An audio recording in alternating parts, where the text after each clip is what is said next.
வனவிலங்குகள் தாக்குதலில் இருந்து மக்களை பாதுகாக்க எளிய முறையில் இயங்கக்கூடிய கருவி ஒன்றை கண்டுபிடித்து சாதனை படைத்துள்ள 7ஆம் வகுப்பு மாணவனுக்கு பாராட்டுகள் குவிந்து வருகிறது.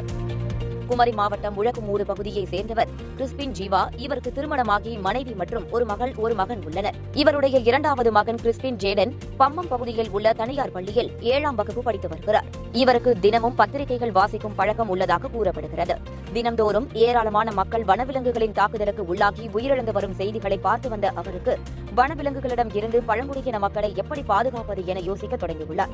அதற்காக ஒரு இயந்திரத்தை உருவாக்க வேண்டும் என எண்ணம் தோன்றவே அதனை தனது தாய் தந்தையிடம் கூறியுள்ளார். அவரின் யோசனைக்கு தந்தை கிறிஸ்பின் ஜீவா உறுதுணையாக இருந்து பல்வேறு இயந்திரங்களை உருவாக்கியுள்ளனர். ஆனால் அந்த இயந்திரங்கள் எதுவும் பலனளிக்கவில்லை. இறுதியாக வனவிலங்குகள் கூடுதலாக பட்டாசு சத்தம் மற்றும் தீ உள்ளிட்டவைகளுக்கு பயப்படும் என்பதை உணர்ந்த சிறுவன் தனது தாய் தந்தை மற்றும் ஆசிரியர்கள் உதவியுடன் அதிக சத்தம் மற்றும் தீ போன்ற ஒலி உருவாக்கக்கூடிய ஒரு இயந்திரத்தை உருவாக்கியுள்ளார்.